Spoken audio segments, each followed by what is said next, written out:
together as a team for a few years now. So we always expect to be up there and challenging, and when we're not, like now we're not in the position we want to be. It's a very tense place. Hello, YouTube pipe community. Hello, YouTube pipe smokers. Hello, people that like to watch people on YouTube smoke pipes. I'm the Night Piper, and welcome to the Night School of Music.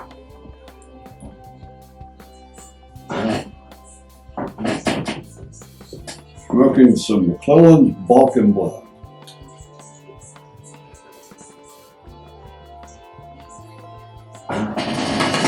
And I'm smoking it on a, looks like a custom build, but I'm not sure. You can see that.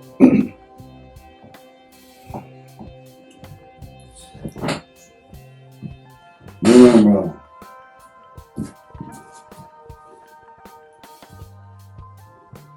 recording on my new camera. No microphone hooked up to it, so hopefully your sound is good. This Balkan blend is delicious. I went and got it at the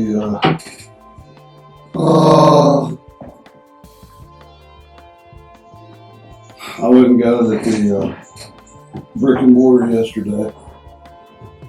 Got a couple of other blends.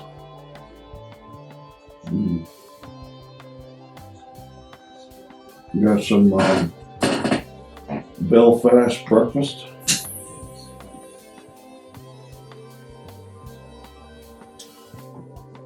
Where Cass Piper Kennedy smokes that. Really fun. Well, yeah. Balkan blend's a man's blend.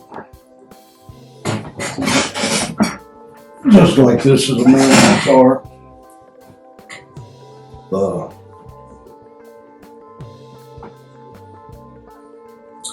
I really like these Balkan blends.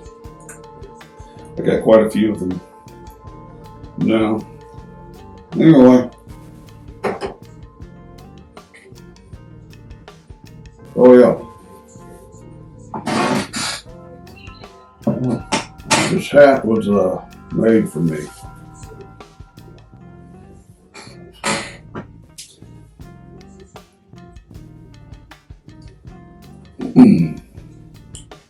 Anyways, I hope you're doing good. I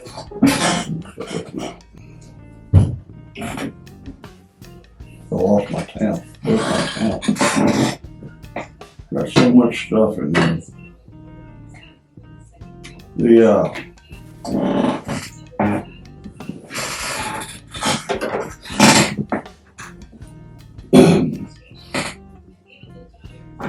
app of this camera isn't working right now. I can see why I got 3 stars, or 2 stars out of 6 or 5. Hopefully the camera's working. Still beeping. We'll have to get used to this. It's a test, really, basically, on this camera. And just another excuse to drink Balkan blend.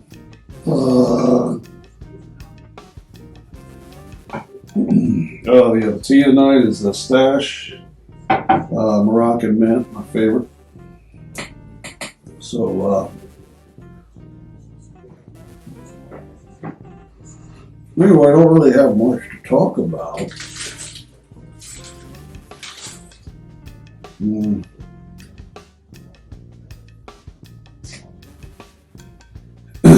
Maybe just how I perceive things.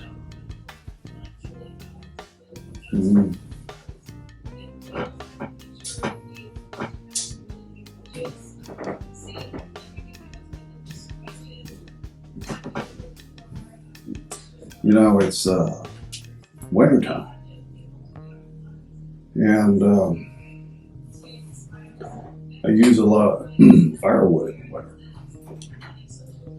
That's how I make it through the winter, is the firewood. And my normal firewood guy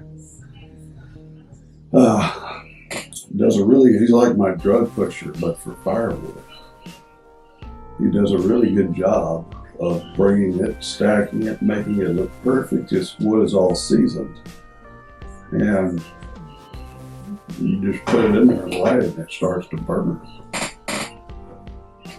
Mostly hickory and oak. Well, anyway, my firewood guy, I play golf with his brother a lot. And his brother is a fire captain. Well, the brother decided that he was going to get my firewood guy on this network in his neighborhood where they could see that he was selling firewood and they could buy from him. Which is sort of cool, you know. Except he sold out of all his firewood. So therefore, I don't have any more firewood available from him.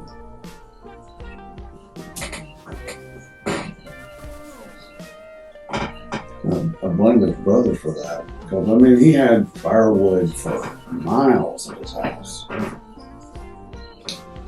So anyway, we decided that we had to have firewood. We ran out before Christmas. And we decided that we were going to go on Facebook and look at the classifieds and buy somebody else's firewood. So we found somebody in Clarksville, Tennessee.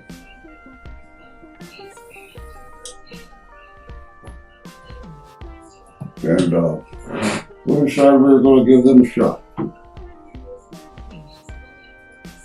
They were very proud of it.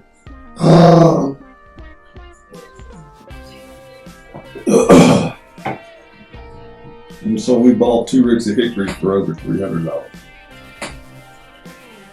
Which is a lot, but I like pure hickory wood. I can use it also when I cook barbecue.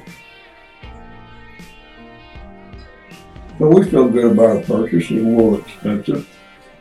My uncle was blown away that wood would cost that much. So I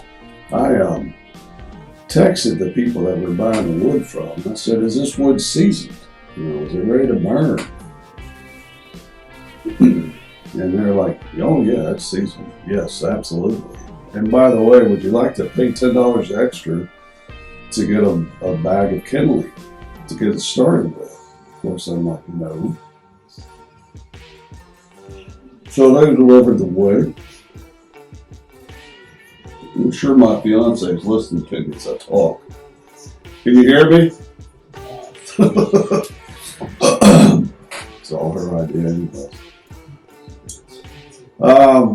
So we ordered the wood. They brought it. Sort of sketchy looking folks, you know. But I didn't mind it. You know, this is $300 hickory wood. So they unloaded it, made sure I paid them right when they got there. And again, they were kind of almost, it was just, anyways, you know, they looked like they're from out in the middle of the woods, which there's nothing wrong with that. So anyway, they delivered the wood and left. And, you know, we're all fired up. That night comes, and I decide that I'm going to start a fire with it. It's really expensive hickory. It's got to be the best hickory in the city.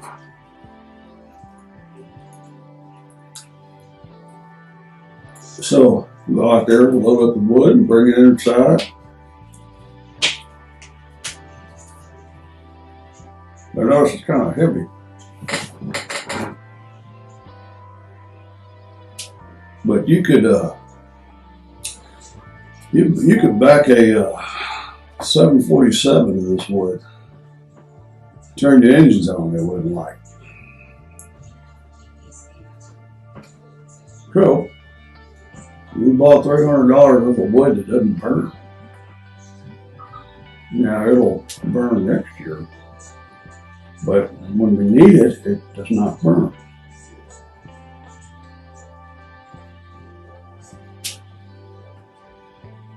So I can look at that either one of two ways. A, I can be extremely mad, feel like I've been ripped off, which realistically is probably true. What probably happened is that I called these people and I said I needed wood, and they sent one of the guys out to cut it right then. Well, you might not know, that doesn't work. That's the season. So A, I can be mad, or B,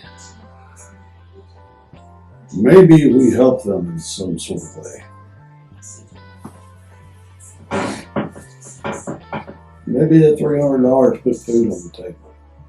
But maybe that $300 put gifts under the tree. Maybe that $300 bought some more meth. I don't know, but that's the way I have to look at it. Now, the definition of insanity is doing the same thing twice and expecting different results. At least that's what I've been told. And that's what I've been doing my whole life. But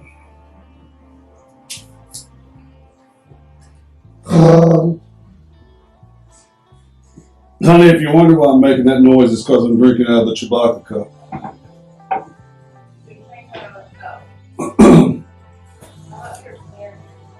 No. So we decided we're going to give it another shot. So we called this young man in Springfield. People are giving him great reviews on Facebook. So we call him and say, hey, can you bring us some wood? We need wood. I got some wood here that doesn't burn. I need some wood that burns. He says, oh yeah, I've got some seeds in firewood. I'll bring it right to you. And it won't cost us much.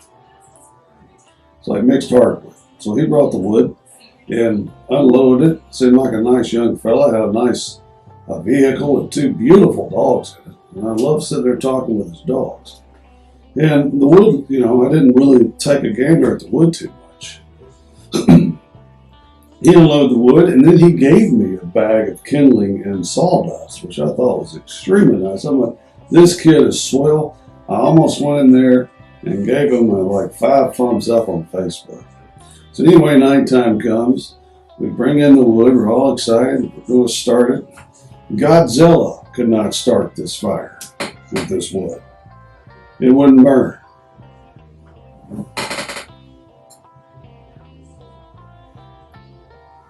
So, moral of the story is, I need my buddy to get me some more wood.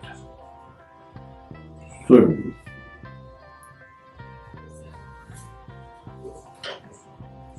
you put trust, gotta watch trust, but I can look at it positively or I can look at it negatively. And if I look at it negatively, what can you do? You think those people are going to come back and get their wood? Funny thing is that we've had this old, dirty, crappy, algae, molded, fungi-infested wood out there forever, like 4 or 5 years. Just didn't think it'd work. It just looks terrible. Well, what do you do with it? You can't take it to the dump. Well, the fiance decided, why don't you bring a couple of pieces of that wood in, see if it starts the fire. And lo and behold, it did.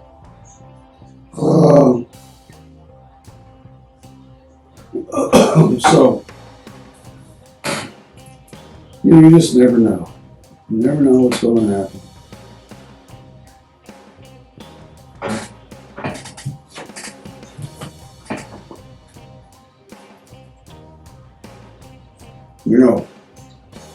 Martin Luther King Jr.'s biggest speech was the I Give a Dream speech in Washington. Yeah, I have a dream. Well, weeks before that, he had started preparing for that. had professional speechwriters help him write this. And you put all the planning in the world into it. And he gave the speech, started the speech in Washington. Thousands upon thousands of people around the Washington Monument in that area. Started giving this professionally written speech. Well, the crowd really was not reacting. There wasn't all the amens and the pumping of fists, raising the roof, all that. Nobody was really doing it. What people did not realize was that gospel legend Mahalia Jackson was sitting right behind Dr. King. Couldn't see her because he was blocking her from the crowd. Where she said, "Will you just do that? I have a dream that you did the other Sunday in church. Just preach what you preached last Sunday." Now, I'm not for sure if it was exactly last Sunday. But she said, "Preach, do that." You shoved her off. You're like, probably think, I paid money to help you write this perfect speech. I know the speech is perfect.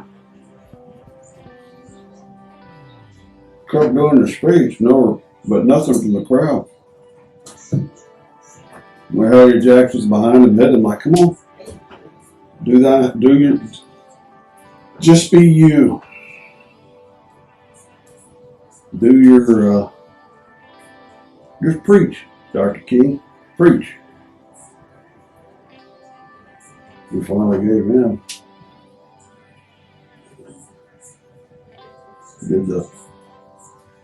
Did his old sermon that he did at Ebenezer Baptist, which I've been to, by the way. The crowd got into it, and then the rest is history. And you gotta do you, as they say. Sometimes you just gotta let it happen.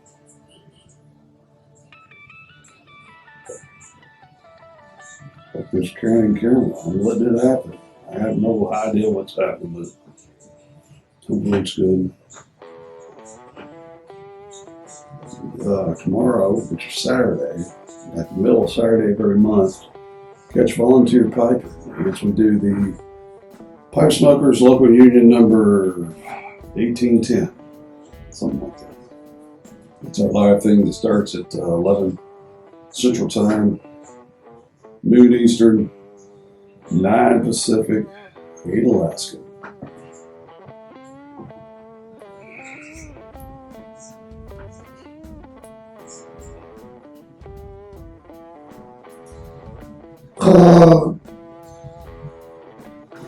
But anyway, that's all I got.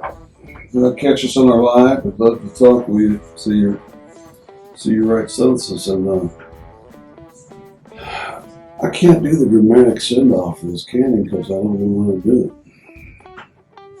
it. So I'll just make the gracious exit.